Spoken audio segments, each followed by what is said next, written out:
So Cathy es la segunda presentadora y ella nos va a hablar de la mujer que escogimos en Sausalito para que ustedes conozcan un poquito más de la historia de nuestras mujeres famosas en Sausalito. Okay. In English. I'm going to tell you about a woman from our very own hometown, Sausalito. She's a woman who had to reinvent herself many times throughout her lifetime. Dice que les va a contar acerca de una mujer de nuestra propia ciudad de Sausalito, una mujer que se reinventó a sí misma muchísimas veces durante su vida. Her name is Sally Stanford, and she is someone who many of us in Sausalito know a lot about already. In fact, you could say that she's a legend in our town. Su nombre es Sally Stanford y es alguien a los que todos en Sausalito conocemos. De hecho, se podría decir que es una leyenda aquí en nuestro pequeño pueblo. But the thing is that no matter what she did throughout her life, the thing that she was most famous for is how she started out her career. She was a madam. You have to explain. De hecho, se podría decir que es una leyenda aquí en Sausalito, pero la cosa es que ¿qué más hizo lo que es más famosa o infame por cómo comenzó su carrera? Es que ella era dueña de burdeles. She was a madam.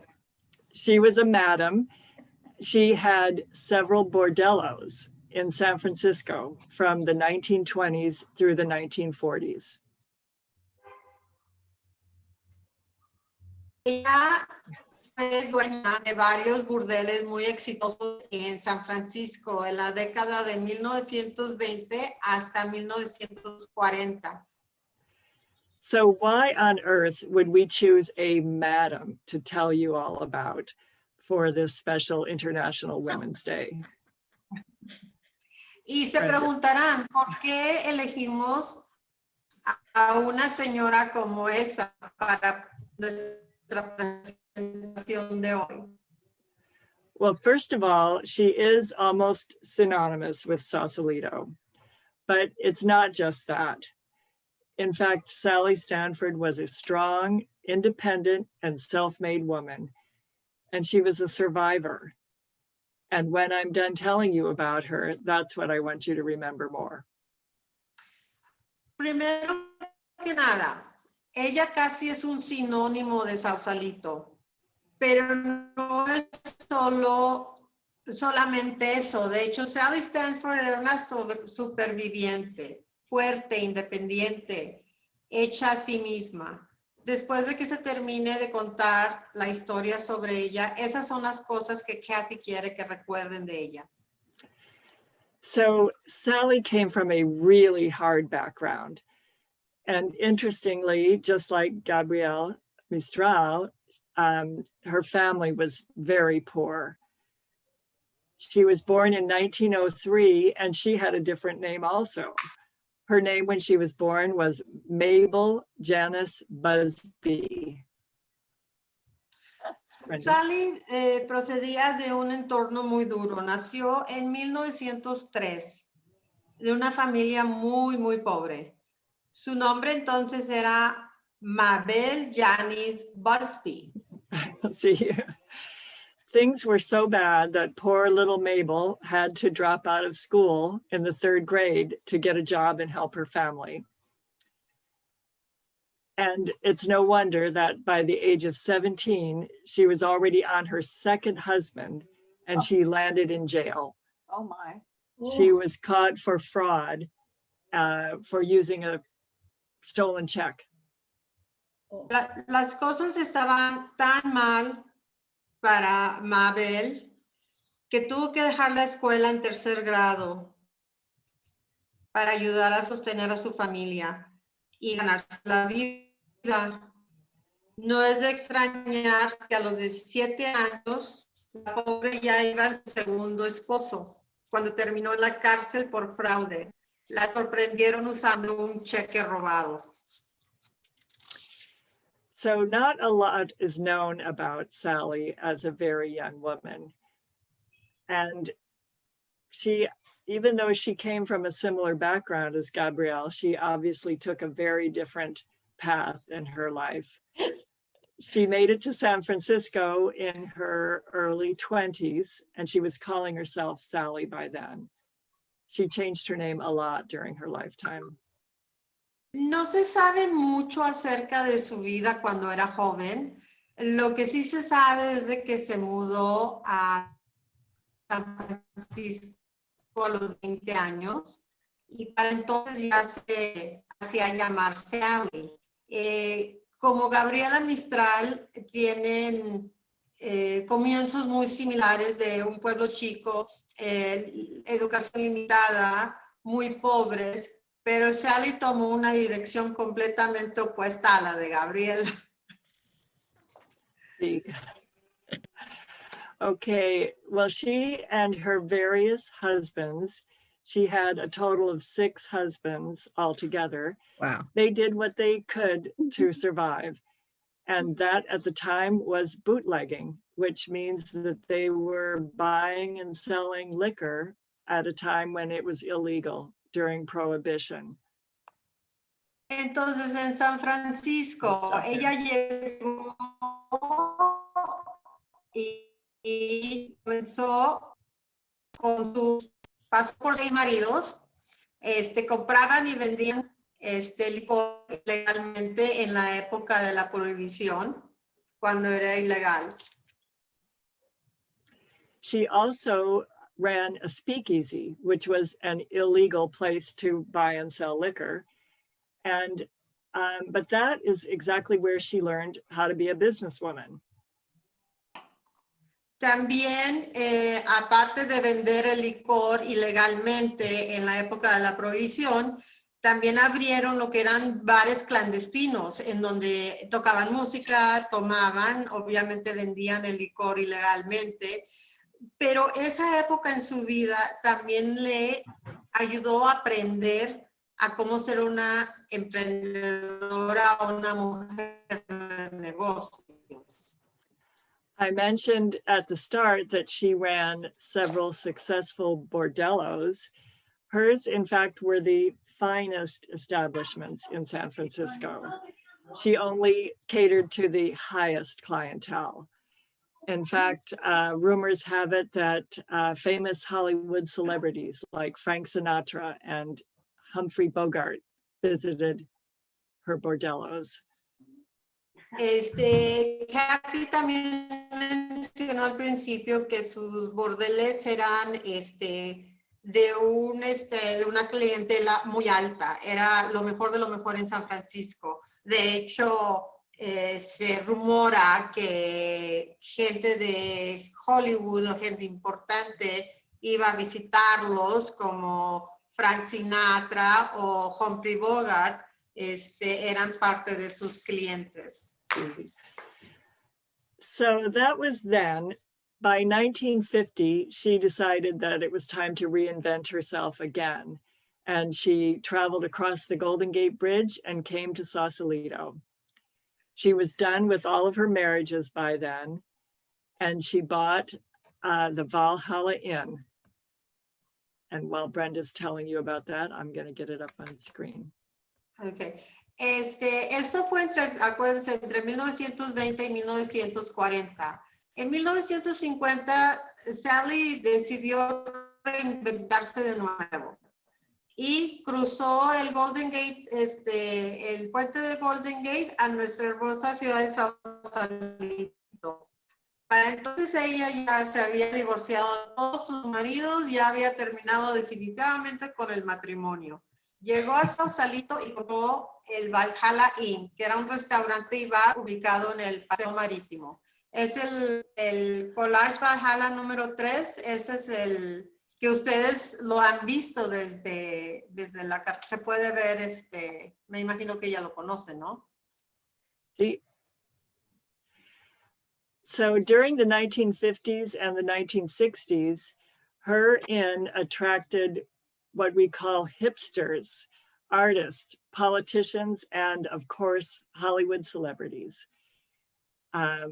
Famous names like Marlon Brando, Lucille Ball, and Bing Crosby are among the people who wanted to come to this cool place that was run by an ex-madam. Entonces, durante las décadas de 1950 y 1960, el Valhalla Inn atrajo a artistas, políticos, a gente del medio artístico y sobre todo celebridades como Marlon Brando, la comediante Lucille Ball y el cantante Bing Crosby. Se encuentran entre los muchos que querían visitar el lugar, que la dueña era la famosa Madame de San Francisco. Bueno. So Sally was known for being very outspoken and opinionated. She was a character. Sorry, my apologies. She was a character. She always wore her very long hair up in a bun. She wore tons of makeup and she covered herself with jewelry and boas and furs. Sally era conocida por ser muy franca y obstinada. Ella era todo un personaje. Siempre llevaba el cabello o el pelo largo, pero recogido en un moño. Y siempre llevaba muchísimo maquillaje. Se engalanaba con joyas, con pieles, con boas. Era muy excéntrica. And here's a picture of her with her parrot, who I understand her name is Loretta, is the parrot. En esta fotografía está con su lora que se llamaba Loretta. Sí. Okay. Let's see. Next, in 1976, Sally, who now called herself Sally Stanford, invented herself again. At age 72, she was elected mayor of Sausalito. At a time, you have to remember that there weren't very many women in politics. Brenda. En 1976, Sally, ahora conocida como Sally Stanford, se reinventó de nuevo. A los 72 años fue elegida alcaldesa de Sausalito, en una época en la que hay que recordar, había muy pocas mujeres en la política. In fact, Sally had tried to run for city council 5 times before this, but she lost every time until 1976. But you know what she said about those losses? She said, "We sinners never give up." De hecho, Sally Stanford fue la municipal 5 veces y perdió 5 veces. Pero, ¿saben lo que dijo acerca de esas pérdidas? Los pecadores nunca nos rendimos. Anyone recognize anybody else in this photo from 1976? ¿Alguien reconoce a una persona muy conocida del grupo que está en una de estas fotografías? ¿Saben quién es? Could it be Buddy? That's right. Okay. It's very tiny. Yeah. Oh, sorry. Let's see if I can get it bigger. Is that better? Es mi esposo del lado izquierdo que tiene bigote y Corbata. Y corbata y el cabello, el pelo chino.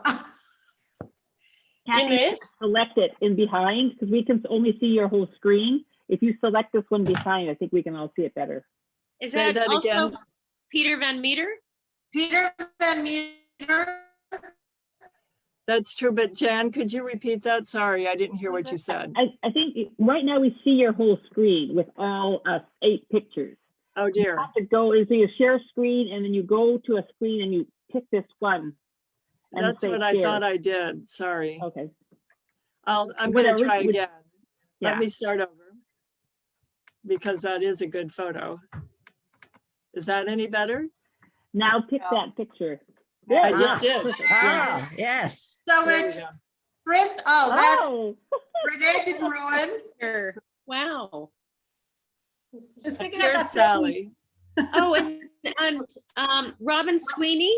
Robin Sweeney, Fritz Warren, Sally, and Peter Van Meter. Wow. Right. And Buddy and Peter have, Renee and Peter have a lot of hair. Yes, That's right, they still do. does. and explain who Buddy is. Yeah, Buddy does, yes. It's just a different color. Brenda, René está ahí en la foto. I think she did. Buddy is Renee. I'm sorry, Buddy is Renee, who is Brenda's husband. ¿Pero está ahí en la foto? Sí. ¿Ah, cuál era? El de El con bigote de cabello chino. Pelito. El que está así, a ver. El simpático. Ese es René. Es René. Yes, yes. No se ve, no se ve. Está cubierto con las fotos. Pero es el que está, es el que está de bigote así. No, el que está en primer lugar. El de bigote del lado derecho. Derecha, en la derecha. El crespo. Sí, pero no se nota porque ahí está. Ahí sí está. lo veo, sí yo lo veo, sí lo veo. ¡Ah, René! Ahí se ve. Yo creí que era Carlitos Caselli. Sí se parece. ¡Oh, René! ¡Qué increíble! Okay. We have to hurry along here. So sorry about my screen sharing. I'm not very good at it, obviously. No, But but we saw Sally, it. another way that Sally reinvented herself, she was an author. And she wrote a memoir about her life as a madam, and it was called The Lady of the House. Sally también era una autora. Ella escribió un libro llamado La Dama de la Casa, que fue un libro en la que escribió sobre sus memorias de la época de los burdeles. Mira. And in 1978, they made a movie about the book, starring a woman named Diane Cannon at the time. It wasn't the greatest of movies. I've seen it. I loved it. Oh, good, good. En 1978, su libro la convirtieron en una película protagonizada por Diane Cannon. As I mentioned, Sally had a very special place in her heart, usually for, especially for dogs rather, but here she is again with her parrot, Loretta. When she passed away, this woman who started with nothing had an estate worth nearly $20 million. And she used that money to do good. According to one source, I understand she gave most of that money to the guide dogs for the blind. Sally tenía un lugar muy especial en su corazón para los animales, especialmente para los perros. Pero aquí en esta foto se ve la foto de Sally con su periquito Loretta. Cuando Sally falleció en 1982, dejó una herencia de $20 millones. Usó su dinero para hacer bien. Según una fuente, dejó una gran parte de su dinero a una organización llamada Perros Guía para Ciegos. So there you have it, nice and short. This is an ordinary woman, but at the same time, an extraordinary woman. She was a politician, an author, civic leader, philanthropist, all rolled into one remarkable woman. Así que ahí lo tienen. Una mujer común y corriente y al mismo tiempo extraordinaria. Un político, autor, líder cívico, filántropa, enrollado en un humano extraordinario. Sally passed away in 1982, but her legend lives long in the DNA of Sausalito. We love her because she was a strong woman, a self-made woman, someone who was comfortable reinventing herself many times. Así que ahí lo tienen. Sally falleció en 1982, pero su leyenda vive en Sausalito. De hecho, vive en el ADN de Sausalito. La amamos porque era una mujer fuerte, porque era una mujer que se hizo a sí misma, porque era una mujer emprendedora y alguien que se sintió cómoda reinventándose a sí misma muchas veces a lo largo de su vida. Gracias, Cathy. Gracias, Cathy.